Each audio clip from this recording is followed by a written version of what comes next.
Alright dudes, I thought it'd be a pretty cool idea just to show off a few of my effects, how I did them, what goes into making them, I guess. This is going to be more like a tour through the composition, more than a step-by-step how to do it tutorial. So keep that in mind. Also, I edit corporate video for a living. I don't get to do this stuff every day. This is a hobby, and I make video. This is for a video on YouTube.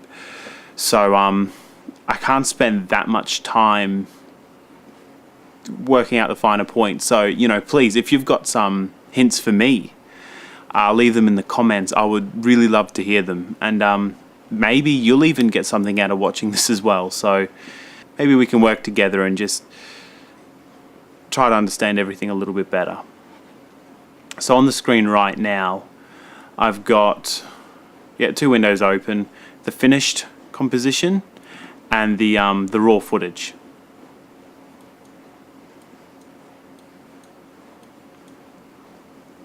So man, where to start? Obviously in the raw footage I'm cutting behind my fingers. I did actually have a fake hand that I used to cut my fingers off with, but it literally looked terrible. The fingers were bending and flopping. They were a bit smaller than the rest of my hand. It just didn't look right. So I went all digital for the effect. I'm not, like I said, it's a YouTube video. I tried to add a little bit of surprise gore for my Halloween video, really. It wasn't supposed to be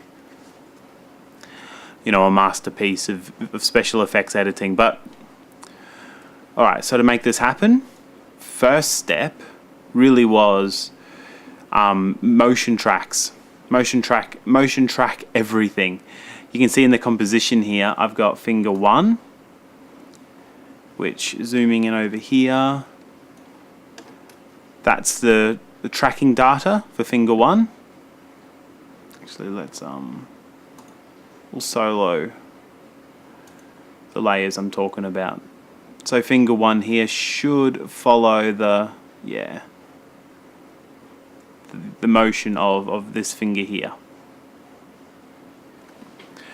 And I did that for all the fingers. Finger 2, tracking data will probably start a bit later.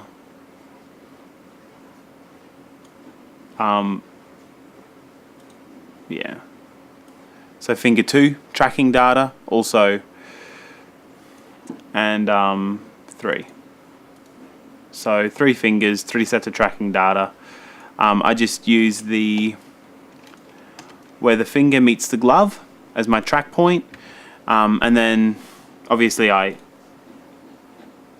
tracked off my original layer and then applied that tracking data to fingers 1, 2 and 3. And after that, it was really building on top of this first layer. So I added in these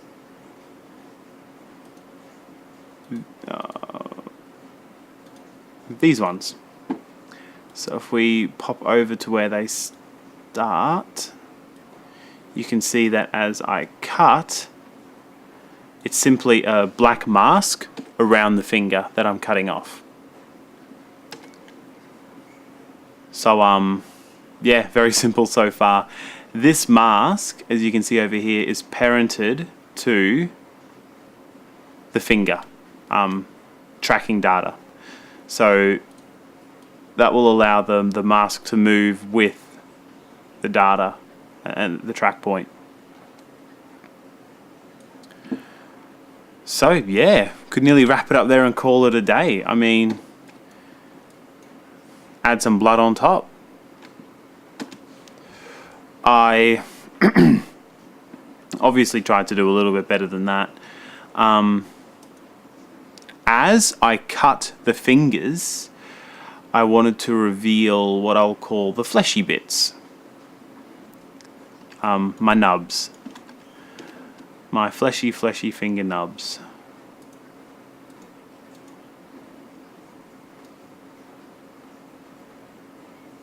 Which, looking at it like this, that just looks like salami to me. and then a cut for the last one. I thought it was a bit funny having like two completely severed fingers and then like a little snip. In the final video, you don't see that last cut happen.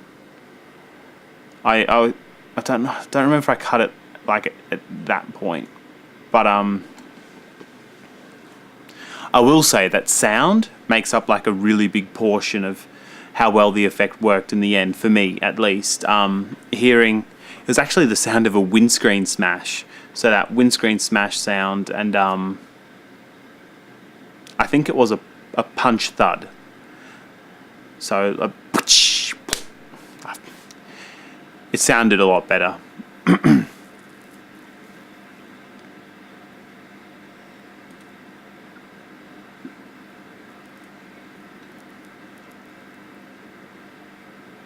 So yeah, obviously the fleshy bits were again parented to the finger that they.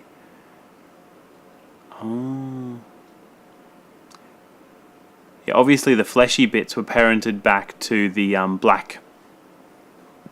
So it really was tracking the fingers and then building everything on top of it. But obviously that looks a little bit weird.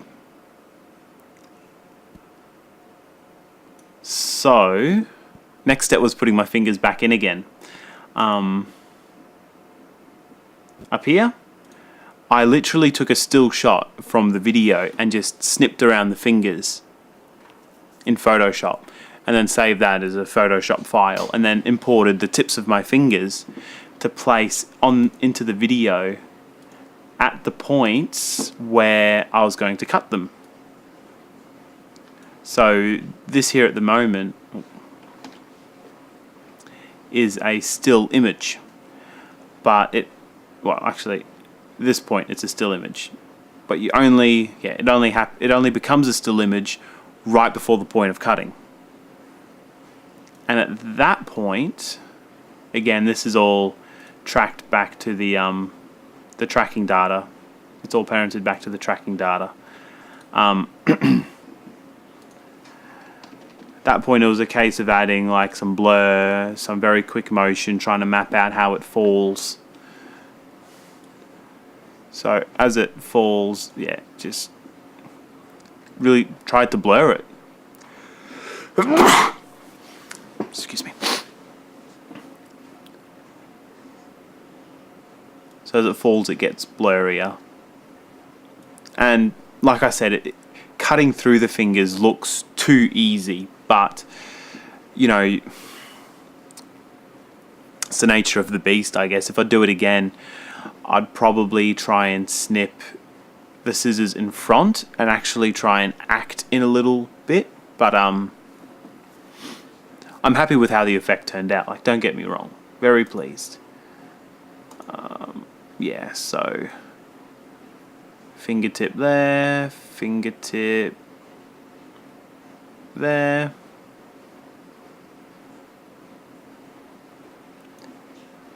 A lot more blur here. So yeah, we're getting to the end of the effect, really. Look, the whole blood, all the we'll do the scissors first. I literally took, in this composition, you'll just see grey smudges. What I did was I masked out part of the scissor and just pushed it up. So that if we turn this on, it just sits in front of that black finger cover. And you know, it's not always consistent like there, but the way I'm cutting it together in the final composition allowed me to just not use that bit that looks obviously digitally affected.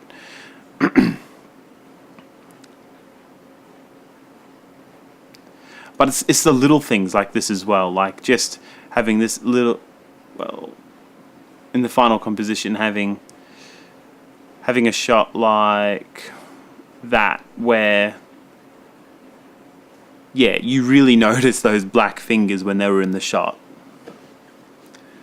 And I thought it'd be quick enough that I wouldn't have to, but I went ahead and I did it, and I'm really happy with how it turned out. So win-win.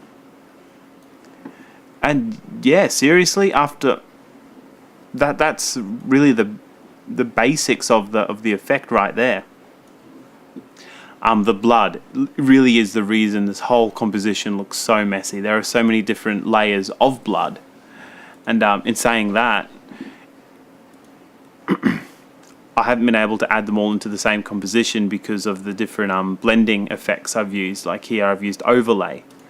So these blood splatters in particular, they shouldn't appear in the black area because of the blending effect they are. They'll only appear on lighter areas, which means when I come over here, the effect is literally spraying across my finger over here, but you don't see it in this black area. So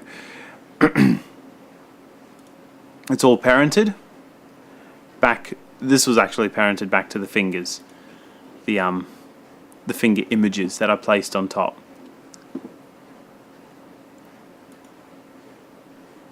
Were they all? Yes.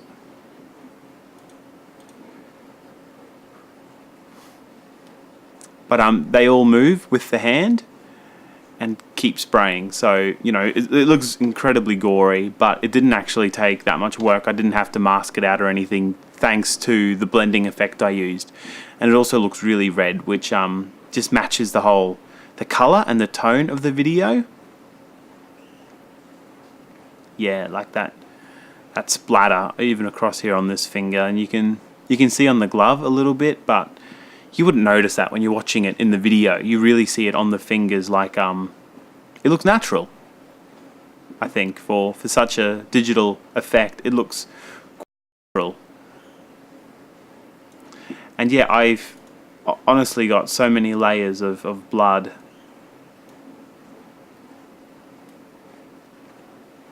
And a lot of that was to hide the seams of the effect. I can see here that I keyed out my face very roughly to avoid blood coming up on my cheeks, because that wasn't motion track, so that looked very fake. I have blood that also follows the finger down. So once you cut the finger, yeah, I've added in blood that sits in line with the finger. So as it falls, it sprays. Another way of, I guess, hiding that motion a little bit. I mean, it happened so quickly.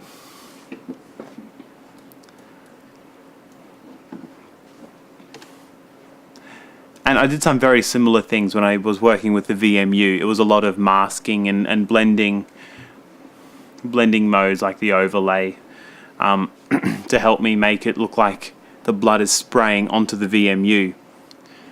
So I guess last finishing touches was like fleshy bits that sit on top of the finger. So there's a lot of blur there at the moment, but if we go back, I've actually got a fleshy bit that sits under the finger, which helps make it look a little bit more yeah, it doesn't do much, but it was still, the little bits do seem to count. Yeah, more blood spray like behind and in front of the finger, I felt was very important. I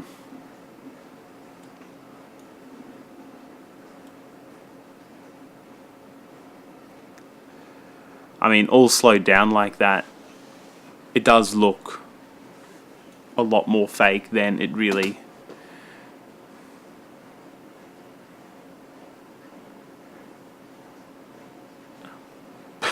Scratch. I love that scratch.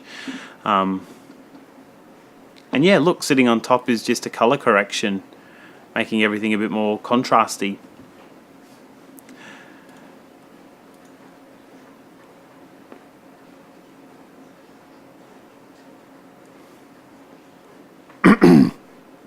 So that is how you would cut your own fingers at home, I suppose, and ensure that they're still there for your next episode. Yeah, look, thanks for watching. Like I said, if you've got any hints and tips on how to do the effects better, then I'd love to hear them. I really dig this sort of stuff. It's one of the reasons I started the Leftover Culture Review was to get better at making videos, and I've done a lot of, playing with lights, understanding my camera better, trying to position myself better, and setting up like a really nice space in the room to record. And the special effects stuff I did quite a lot of when, talking about my Atari Jaguar review and the Trevor McFur and the Crescent Galaxy and Sengoku 1 and 2. I've done a lot of special effects stuff when it was like a really obvious special effect, because it's just the sort of effects I like doing. But I really tried to make it much more subtle in this and make it much more of a surprise, and it was a real blast putting this together. So look, if there's any other effects you've been curious how they've happened, I'll definitely take suggestions in the comments, or I'll just probably do a few more of these.